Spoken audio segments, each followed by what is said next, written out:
by the two soldiers who remained alive that after freeing themselves from the debris, the aliens came close together and then merged into a single object that acquired a spherical shape.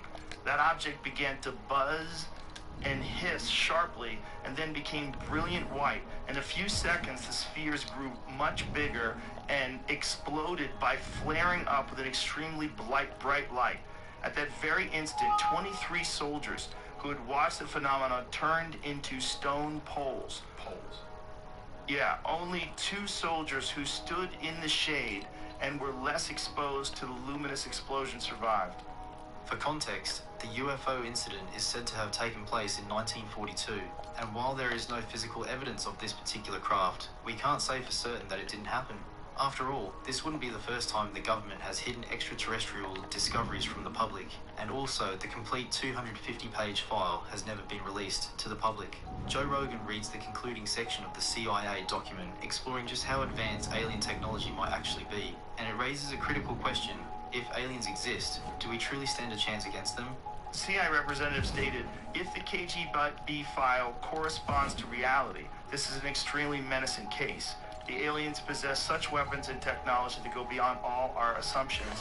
They can stand up for themselves if attacked. The thing is, they're saying if the file corresponds to reality, that means there's a If this is real, they're tough. Yeah, they can fuck with you. The two also discuss the possibility that some of the so-called alien tech discoveries might not be alien at all. Joe wonders if it's just a smokescreen. Could the government be blaming extraterrestrials to cover up their top-secret projects? I think some of it has to be ours. I think some of it has to be like super advanced drone technology that we don't want everyone knowing about. And it's probably some black ops shit. But I don't think that's all of it. I think it's also possible that we've been visited. It just makes sense. It sounds so stupid. That's part of the problem of even talking about it, because it sounds dumb, because there's no evidence. So you have to believe in something where there's no evidence of it, other than like some blurry photographs. But then when you just think about the size of the universe itself, and the fact that we exist here on this planet. We're real. We know we're real. To end this segment, Post talks about how, even without solid evidence, many people still believe in the existence of aliens to some degree. I don't know. It's so weird, man. I don't know. And you're talking about the oh shit moment. I think we've been so like normalized to it, like ET, all this shit. Yeah. Growing up watching this shit, to where it's like, yeah, no shit. Everyone, no matter what the surveys say or anything, everyone thinks there's like something going on. Everyone. Yeah. There's a few people that still are very incredulous. Elon, believe it or not, is incredulous. He's famously said, if aliens are real, they sure are subtle. They're very subtle. Bigfoot's subtle too. Up next, James Fox tells the story of a police officer's encounter with aliens while on patrol in New Mexico in 1964. And what makes it even more shocking is the government's swift attempt to silence the officer. This is a conversation from episode number 1976. One of the best, most well-documented cases in U.S. history took place at Socorro, New Mexico, April 24th, 1964, at 5 o'clock with a police officer that was on duty by the name of Lonnie Zamora. The best case in U.S. history. The best documented case. The first military officer to arrive on the scene got there, the bushes were still smoking. I mean, the imprints in the ground of the craft, the footprints, they got diagrams of this stuff. Take a look at this picture of the site where Officer Lonnie Zamora saw a UFO. James explains how the Air Force went out of its way to silence Lonnie, ensuring he didn't talk about it publicly. And according to James, the experience completely turned Lonnie's life upside down. His daughter and his wife told me clearly, and his wife said, well, Lonnie was never the same after that case. But So what did Lonnie see? Lonnie saw two...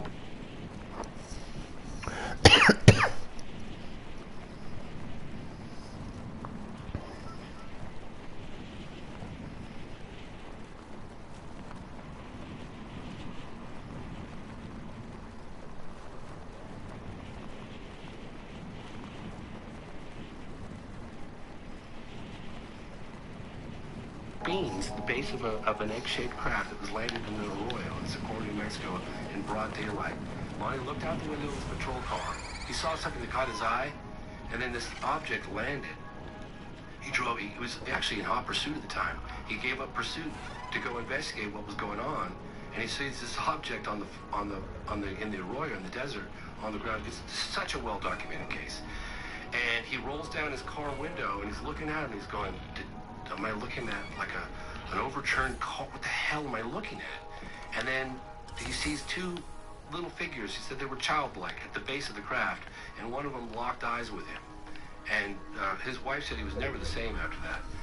But How did he describe them? he said they were small, childlike. They're small, and they had white coveralls, tight coveralls. This is a close encounter of the third kind. To end this segment, James dives deeper into Officer Lonnie Zamora's incredible encounter with the UFO.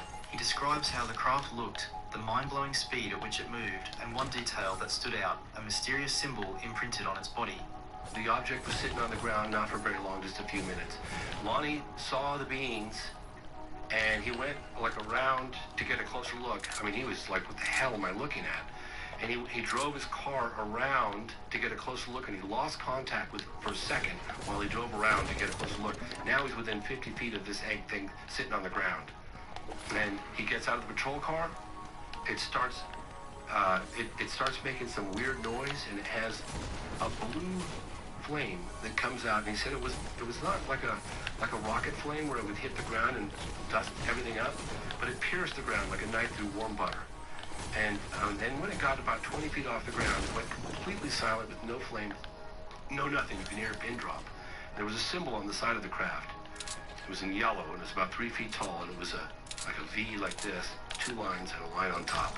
Take a look at the image of the symbol Officer Lonnie saw on the side of the craft, and here's an illustration of what the aliens may have looked like from Officer Lonnie's point of view.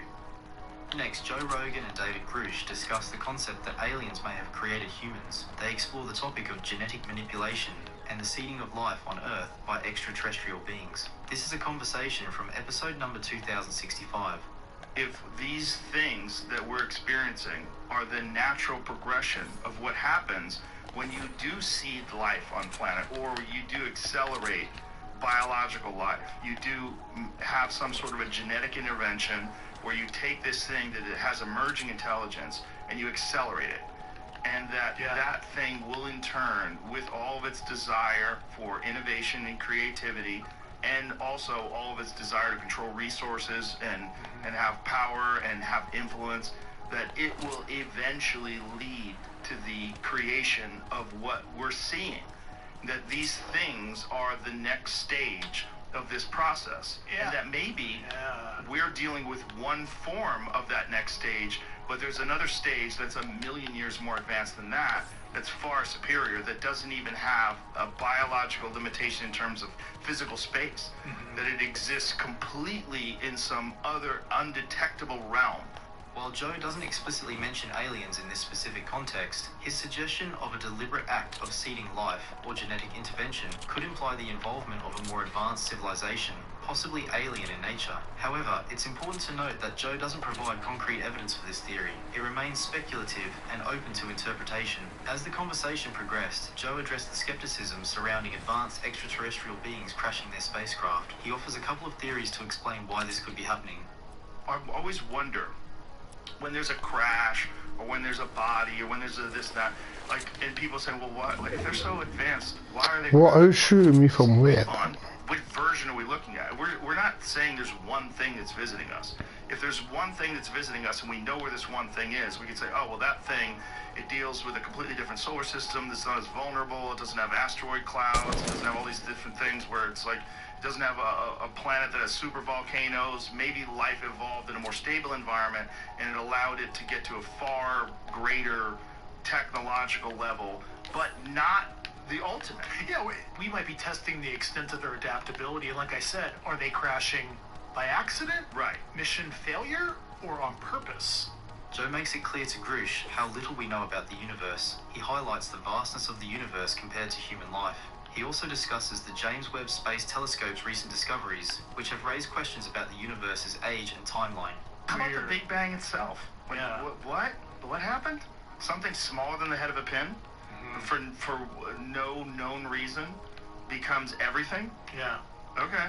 And what's the universe expanding into? Right. It's like a quantum foam or whatever the heck the latest theory is that's like beyond me. And then it perhaps just retracts back down to that infinitely small thing and then expands again, Yeah. and that this is an endless cycle, and that we're just so limited because of our biological limitations. Our life and death is such a small little tiny blip. It's so minuscule in terms of just the overall known life of the universe. And then you have the James Webb Telescope that's, there's people that question the actual length of time that occurred between the Big Bang and now, that maybe it might be far longer. There's people like Brian Keating that say that's not correct. It's just a lack of understanding of what we understand currently about the creation of galaxies. Up next, Joe Rogan sits with Bob Lazar and Jeremy Corbell to discuss leaked UFO files. Lazar also reveals how the government, notorious for its leaks, has to outsource the security of certain top-secret projects to private companies. This is a conversation from episode number 1315. So there was a document that is circulating right now that is really big. It's going around everywhere. People are asking them, What is this document? It's called the Wilson Memo, is how you can find it online. So Admiral Wilson meets with this scientist, and they have this discussion, oddly enough, at special projects at EG&G. And if I remember, the document is from 2001. I'm telling everybody right now, it's real. And we'll see, my history is pretty good with saying if something's real or not, right? So here we go. The document comes out. They meet at EG&G Special Projects. In 1989, they stumble into a problem. This happens. They put the technology away, and then they bring it back out and see if material science has caught up and if they can make any progress. So this document kind of talks about this process. For context, the Wilson leak, also known as the Admiral Wilson Memo, is a controversial document that allegedly details a conversation between Dr. Eric Davis, an astrophysicist associated with advanced aerospace research, and Admiral Thomas Wilson, a retired US Navy officer. The document surfaced online in 2019 and has become a centerpiece for UFO researchers and enthusiasts. Said in that document specifically. It's between a scientist and an admiral that are sitting, and they're having a meeting, and they're talking about the search for the UFO subject, the search to get special access program access to all of these different things like reverse engineering programs. So in this document, they talk about it. I believe that this document, the person that went was employed by Robert Bigelow, one of the guys that has a couple of orbiting satellites and all that stuff. He's the guy who owns Skinwalker Ranch. No, he's not. He was the guy that owns Skinwalker. Okay. Yeah, he used to own it. There's a new owner, and I interviewed him for my other film. Anyway, the whole point of this, insertion here is just that document kind of validates a lot of this idea Bob just said, that they make a little progress, then they can't go anywhere. They tuck it away, and then they bring it back out, 10 years later and start working on it. What is the limiting factor? I think Bob should speak on this, but it's the materials. Joe Pussy. in the meantime, there are people who fully understand what's going on behind the scenes, and Lazar confirms it. Lazar further explains how the government keeps many of its top-secret projects under wraps by outsourcing the security and control to private companies, and this was confirmed by the leaked document. But I think what, George uncovered is probably accurate, that, we try and do what we can, and once we reach a roadblock on we really can't figure it out, it's just friggin' put the thing away, wait for science to catch up, and, a decade later, let's take the project out again and see, all right, now where can we go? But there's got to be someone who remains informed, right? Oh, yeah. So you've got your scientists like you and Barry, you got your people that you compartmentalize, you got these people working on Yeah, this there project. has to be some people Right. that know everything. You've got security, and then someone's going to be on the outside saying, hey, we need people to guard this building, don't let anybody in for 10 years. I think a lot of that is private industry, and I think that's how they keep it. Yeah, I think that's how they because the government is just so leaky. I think that's kind of what they're doing. That's what the document kind of proves. You just articulated that it is in control of private industry. What private industry?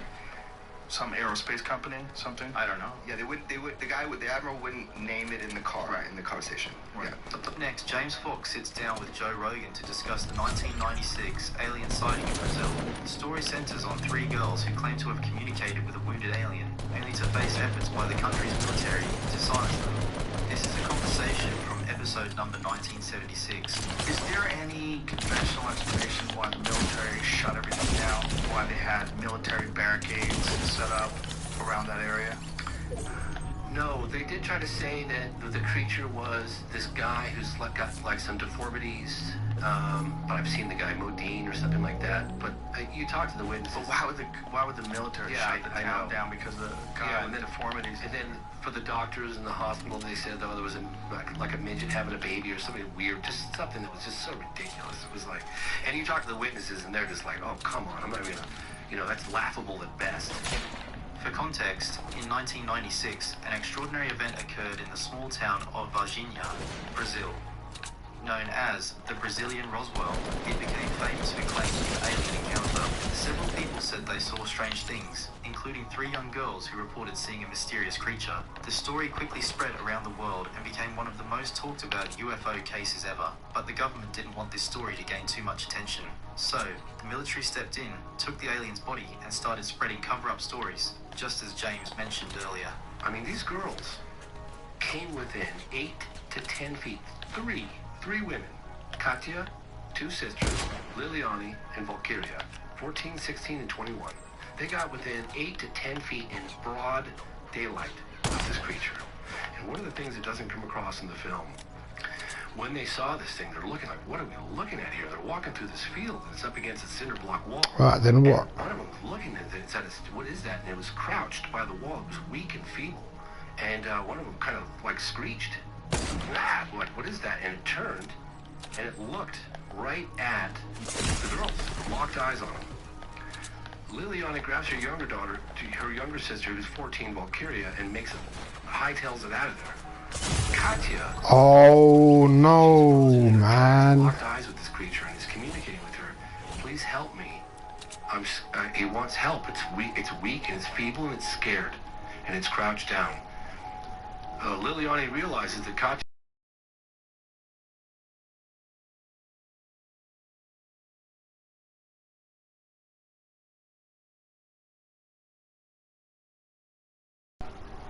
During that moment of contact, when you lock eyes, I know that's only a brief second, but during that moment of contact, what did you feel? 6, pardon me, but 6 place is good though. That was when they locked eyes on this creature, and that's when Katya said, help me.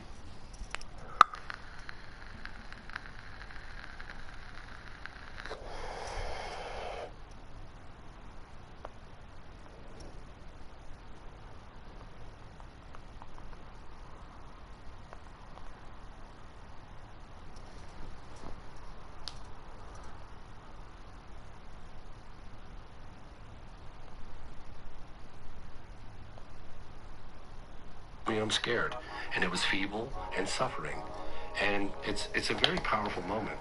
While interviewing the 3 children and the mother exposed that suspicious men in suits had offered a suitcase full of $100 bills to relocate. Another bizarre thing James was told was the smell that was emitted from this creature. He begins to describe to Joe what the witnesses said about the smell. And it's in the movie. You can hear the mother talking about it, and she's so emotional. And the mother came back to the location right after it happened. The smell, that stench, and the footprint on the ground. I mean, everybody talks about that stench. That was so... They said, if you ever take like a skunk, multiply that by like 100,000, that would give you some indication of the level of like how putrid and nasty. It was paralyzing. And it stayed in the areas, like at the hospitals when they did the x-rays, and everybody talks about it. That stench there, it's just unbelievable. Like it fills your nasal cavities and doesn't leave for a week. It was incredible. And then they all said the same thing. And they couldn't get it out. They couldn't get it out. Yeah, they sanitized the hospital. The guy said that he had to close off that wing of the hospital while they were sanitizing it because it was so intense. So How long did it last for? I heard days and weeks is what I heard from people. And even the mother said when she went to where the creature was, she said that the stench, even there after the creature was gone, got in her nasal cavities, and she tried to flush it out with water and saline or whatever, and she just couldn't get it out of her nasal cavities. Really crazy. But they all did. I mean, everybody talked about that stench, James goes on to share the story of his interaction with the military officer who transported the alien from the scene. The military officer, the guy that drove the creature around, I was sitting across from him. You can't see his face, but I did. And I'm looking this guy in the eyes. I'm thinking, I could be looking at a guy that drove a fucking alien around. You have no idea, dude. You have no idea. How did he describe it? So fucking intense. When I came back from that trip, people were like, how was your trip to Brazil? What was it like, man? They got great, smoothies and coffee, and I'm just like, you guys have no idea. I think an alien spaceship crashed, and they recovered live aliens, and we made contact, and the Americans came in. That's what I'm thinking about. James also talks about his interview with the doctor who worked on the x-rays of the alien. He had spent a long time trying to get the doctor to talk, and when it finally happened, it was worth it. Hearing the story straight from someone who was involved gave...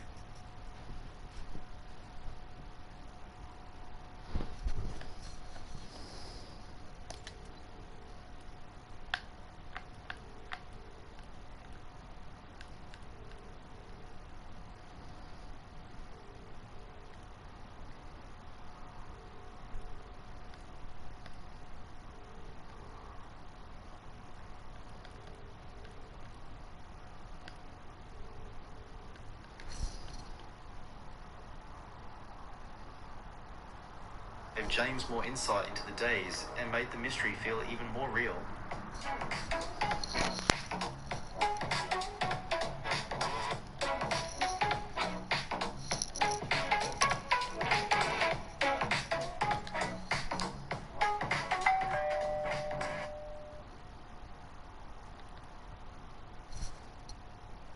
Think about the doctor who took the x-rays of this thing.